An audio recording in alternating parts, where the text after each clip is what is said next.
Okay, I think it's time to begin. Hello, everyone. Welcome to this talk on content-based recommendation engine in AEM. And today we'll be looking how to create a content-based recommendation engine in AEM. But before we start, a short introduction about myself. My name is Ankit Gubrani. I'm a senior software engineer at PlayStation. You can connect with me on LinkedIn. And today I'll be presenting this talk on how to create a content-based recommendation engine in AEM. And towards the end, I'll also share a sample implementation, how it can be used for generating recommendation in any AEM instance. So let's get started and understand what are recommendation engines. Recommendation engines are a subclass of information filtering tools which helps you generate recommendations or create predictions. There are different filtering tools. For example, there can be a spam filter, which filters out all the spam emails, or uh, you can also have something like a recommendation engine is one of the types. And there can be different types of recommendation engines. For example, it can be based on just the product attributes, or it can also be based on product attributes as well as information about the user which we have. Usually recommendations are generated based on the data that we have, and we run some mathematical algorithms on that data. It just not need to be just the mathematical algorithm, but it can be like any data science algorithms that we can apply, and it generates the recommendation for us.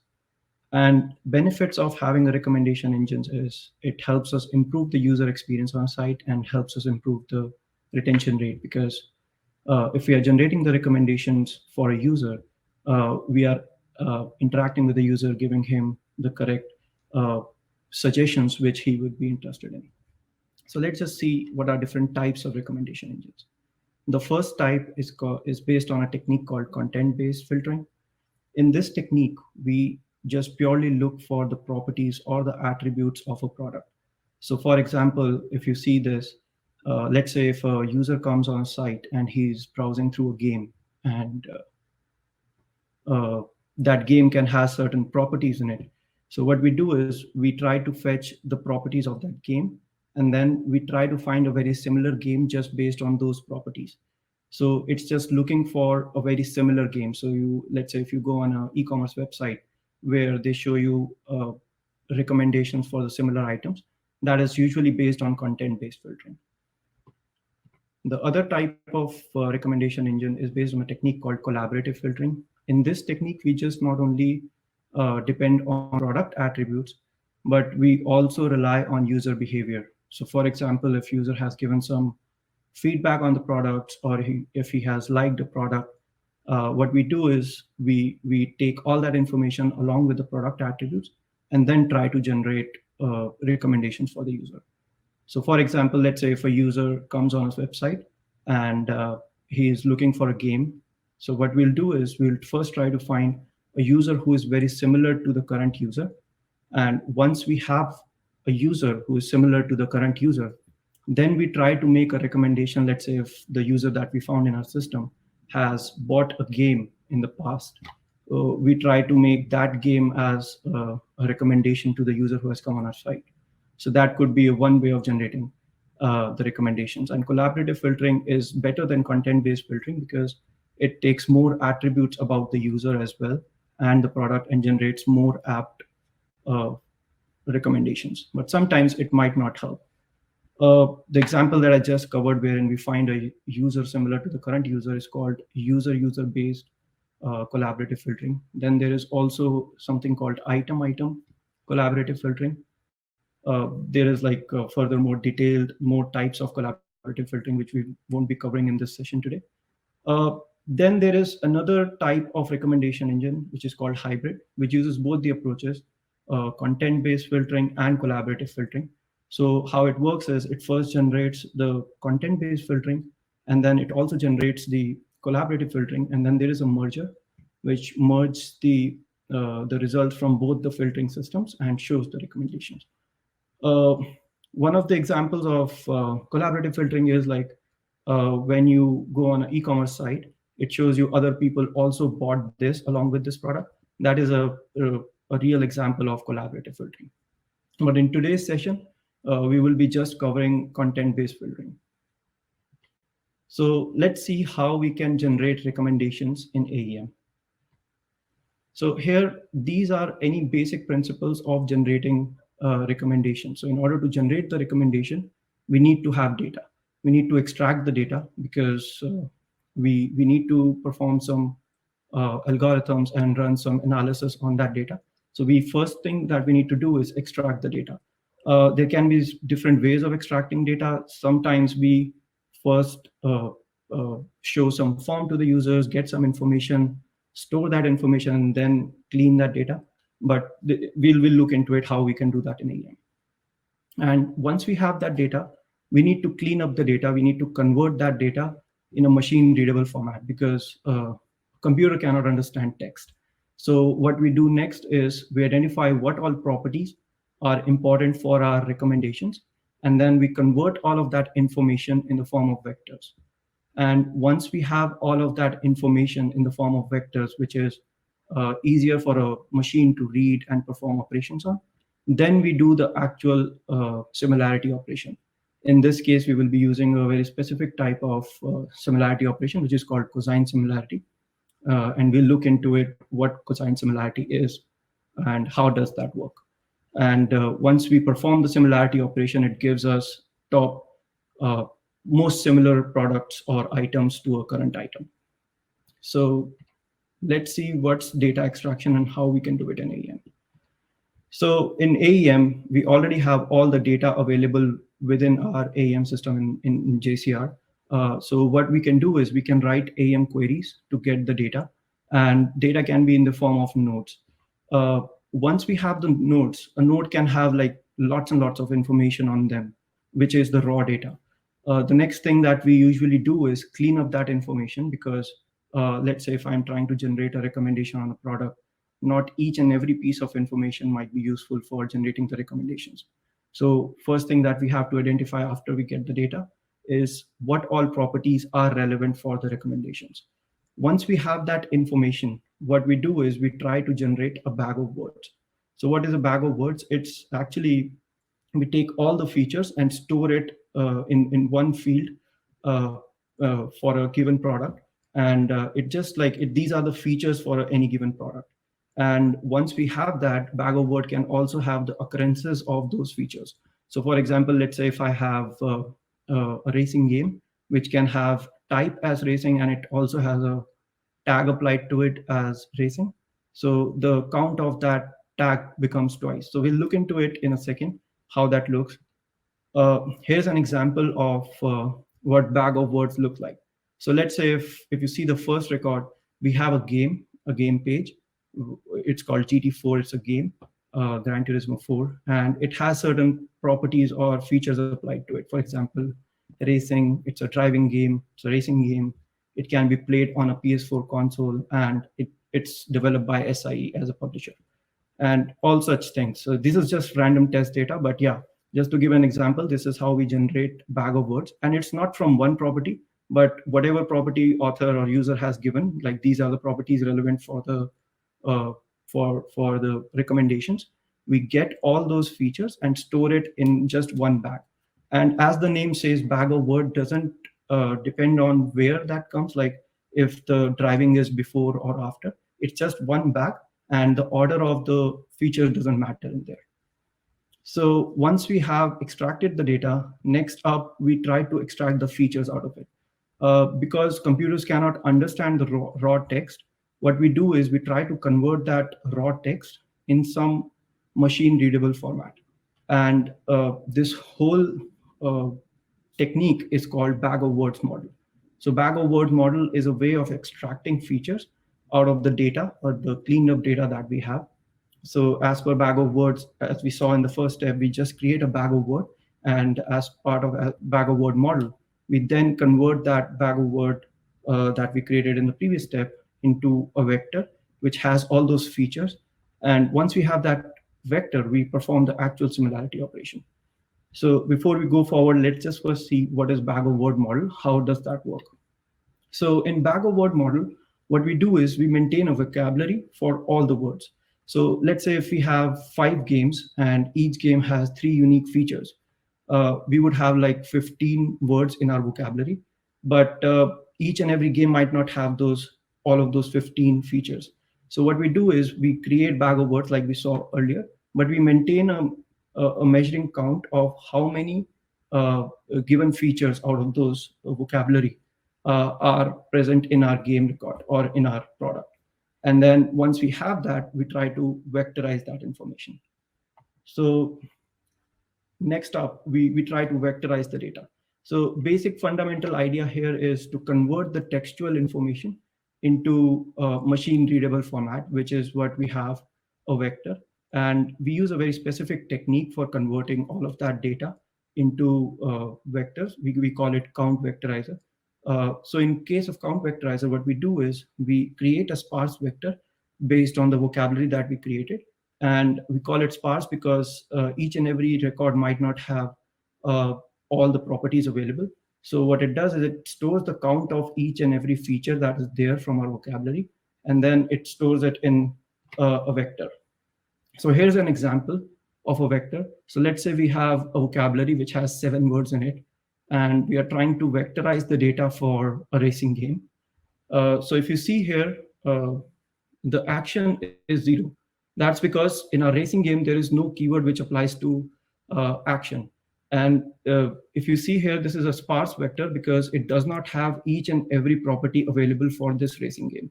So this is how we actually vectorize the information. And the technique we are using here is count vectorizer. There is one more technique that we can use, which is called term frequency inverse document frequency, also known as TF-IDF. But that is more useful when you have bigger documents. In our case, we have just certain set of features of each and every product or an item, which we are trying to convert into machine readable formats. But if we had larger documents, so for example, if you have to generate similarity or see if 2 documents are similar or not, we would have gone with the approach of TF-IDF because TF-IDF pays less attention to the repeating word. It tries to normalize that data. But in our case, let's say if we have a feature which is applied twice, like for in this example, we have racing applied twice. So we want to pay attention to that, and we want to give emphasis on that keyword so that when we are trying to generate the recommendation, even if there is any other game which has racing once, it will show up first, and it will be treated as the most relevant recommendation for us. So that's in a nutshell what count vectorizer is. Here is a code snippet of how we can generate a count vectorizer. Before we look into that, you might see there are certain data structures which are not available directly in Java, like real matrix and real vector. So in Java, we cannot perform data science operations directly. We can, but it's a little difficult. So there is a very useful, handy library called Apache Common Math, which provides all these data structures. And it also gives us features like directly perform cosine similarity and do any mathematical operations on that data. So here, if you see this method, which is actually generating the count matrix for us. So this method returns a matrix of sparse vector for each and every product. It's just storing all those sparse vector which we saw in the previous step, and it returns that for the whole set of data that we extracted initially. So now that we have vectorized the data, next up we can perform the cosine similarity. Cosine similarity is one of the techniques for finding the similarity between the 2 vectors. Let's see what is cosine similarity. So cosine similarity, as the name suggests, is a measure of similarity between the 2 vectors. And you can see the formula. It's a mathematical operation. It's a dot product of 2 vectors divided by magnitude of those vectors. But in a nutshell, what cosine similarity is, it's a projection of one of the vector on the other one. So let's say if I were to plot the products that we were getting out of the raw data onto a XY plane. Like if you see here in this example, this is one of the games and this is another. So cosine similarity shows the angle of projection of one game onto another. And that's what that angle tells how much similar those games are. So for example, if I try to find the projection of same game with itself, there won't be any difference. So which means the angle would be 0. and cost 0, value is 1. So that's how the cosine similarity comes out to be 1. But in case if we have two games which are not at all identical, in that case, the projection would be at 90 degree, which means they are not at all similar, and cos 90 is 0, which means the cosine similarity for such products would come out to be 0, which means they are not at all identical. So based on this technique, what we do is we calculate the cosine similarity for each and every product with every other product. And that gives us a similarity matrix, which lets us get the information from the system, which tells us how many products are similar to the current one. So once we have once we have understood what cosine similarity is, what we do is we calculate the similarity matrix. So similarity matrix is a matrix which actually shows us the similarity of each and every product with every other product. And it has a very special features. For example, diagonal on a similarity matrix is always 1. That is because if you see similarity of a game with itself or a product with itself, it will always be 1, like we saw in the previous example. And other feature that tells us about similarity matrix is it's always identical, which means if we try to find similarity between game 1 and game 2, while game 2 and game 1, they will always be same. So for example here, and once we have the similarity matrix, it means we have found the similarity between every product with every other product.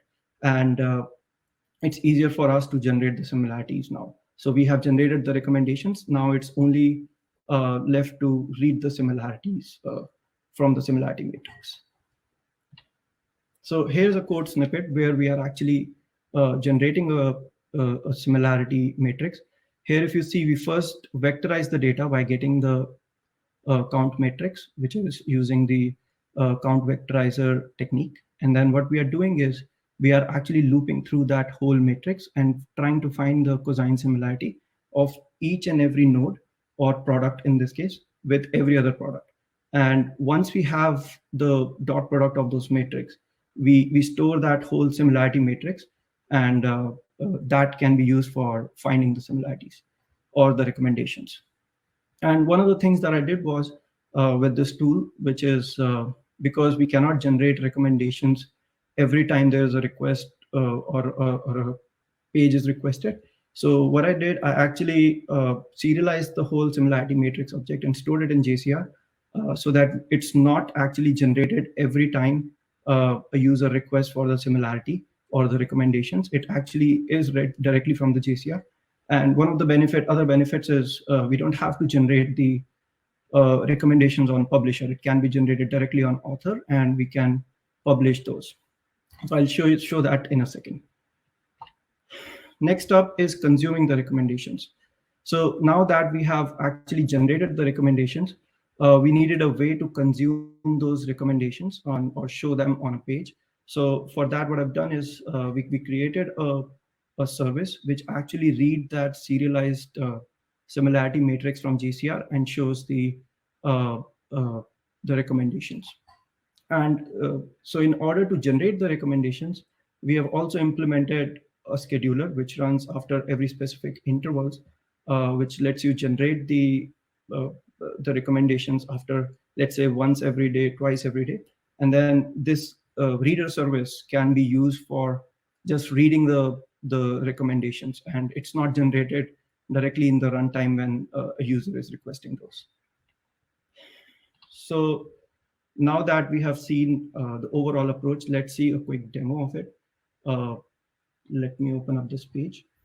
So it's running on my local right now. If I open up this page, and so first I'll show how to configure the recommendation engine. So what we can do is on any AEM instance, we can have multiple recommendation engines configured. So there can be a requirement when you have to generate recommendations for, let's say, a product page or a content page or blog page. So which means you need different types of recommendation engines. You cannot just have only one. So for that reason, what I've done is we have created a recommendation engine configuration factory. You can have, like, let's say 5 or 10 different recommendation engines configured AEM instance, and you can give a configuration recommendation engine name, which can be later used for retrieving the recommendations for that specific recommendation engine. And you can also pass a scheduler expression, which is a cron expression for running that the generator which generates the recommendation. And then there is a data extraction query, because we need to extract the data out of AEM. It's a JCR2 query which you can pass, and whatever results we get out of that, based on that, it looks for the different properties. Because as we mentioned earlier, there can be several properties which we can use for generating the recommendations. So you can pass all the properties that you want to use for recommendations. And in this example, I've created two recommendation engines. One is for V-Retail products, and the other one is for just, it runs every 2 minutes, and it's very specific for commerce product. It generates the recommendations. So in this demo, if I go on this page, it's a V-Retail page where we have a product. And if you scroll down, this is out of the box recommendation component, which generates the recommendation based on the tags applied to this product. So what it's doing is it's trying to find what all tags are applied to this product, and any product which matches even one single tag with that product, it shows up here.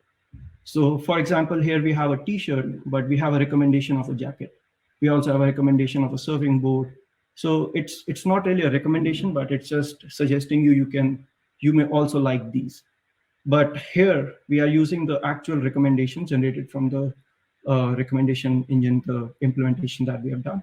And you can see these recommendations are pretty similar or pretty close to the product that we have.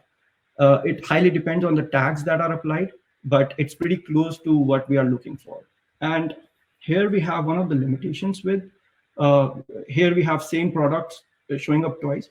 That is one of the limitation with content-based filtering, because in AEM, they are stored as two different products, but because it treats both of them as a separate product, that's why it's showing it twice.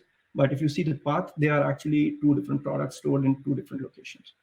And let's say if I try to open up this page, so here again, it shows the same set of recommendations, but if you see here, the recommendations have changed drastically. And it shows the top recommendation, which is similar to a jeans pant, where we have a cargo pant showing up and other things. So this is how recommendations are getting generated. And one other thing that I've also done is I've tried to document the whole approach, because we try to go over just very high level how we can generate the content-based recommendations. But this can help you, let's say if in your project you are trying to create recommendations and you have some different requirements, this will help you refer how you can generate your own recommendation engine and how you can actually clean up things. And it step by step, it shows everything, how you can generate and which class is using which method, how the properties are getting extracted, every piece of information. So that's about that. And coming back to the presentation, that was the demo. So here are some of the references. I know it was a small time to go over these big topics, but I've tried to cover all the references.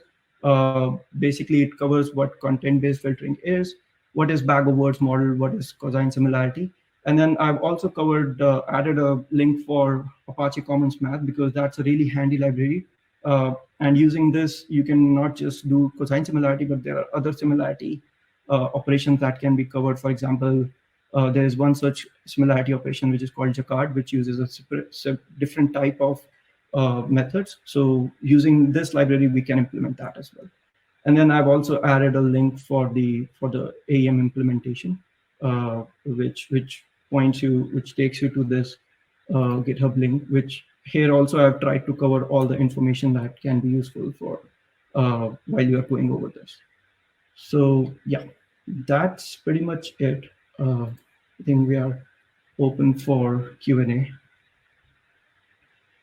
Okay, so the first question is the usage of recommendation engine comparable to usage of Target plus analytics? Yeah, I mean, we haven't tested it myself. Like we have not compared it on a production site yet. It's under testing right now, but it seems promising.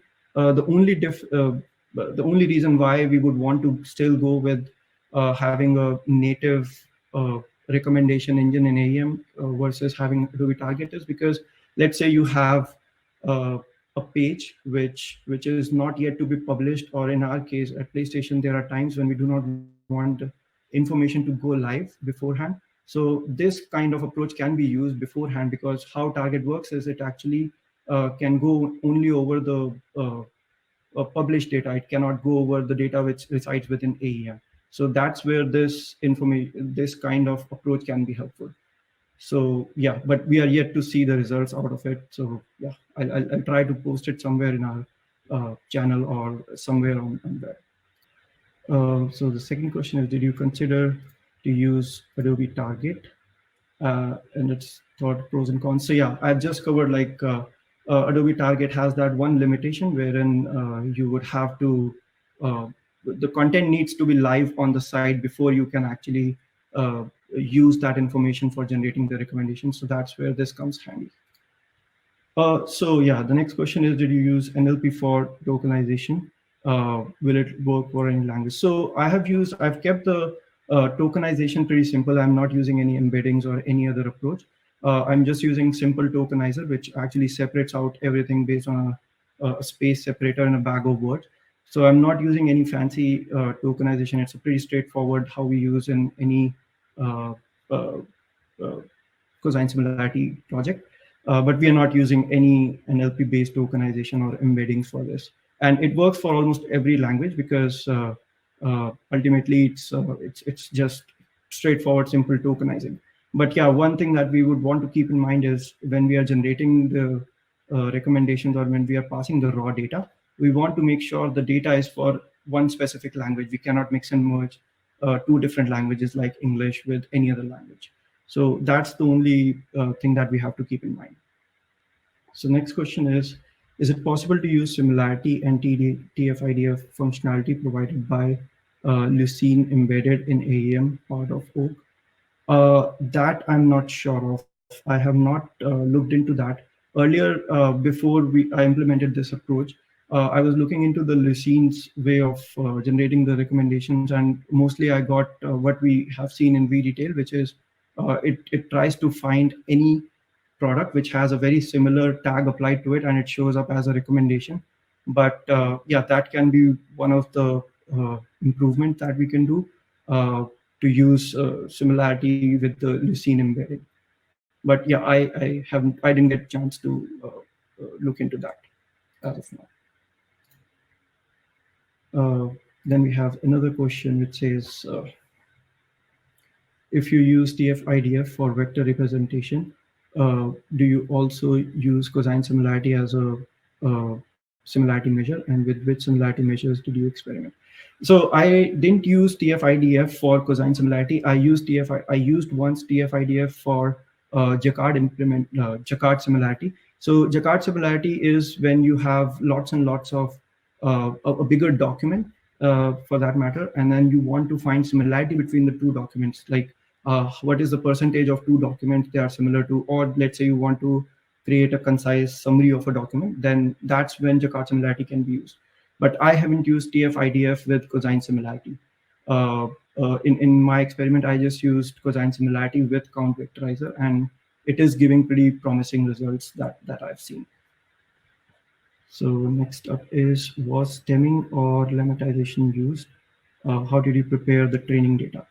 No, I have not used stemming or lemmatization for this approach. I'm not sure what they are. I've never heard of them. But in order to create the training data, what I did was as soon as a user passes a query for extracting the raw data, there is a data cleaning util. What it does is whatever property author passes or user passes, it takes all those properties and gets the values out of it.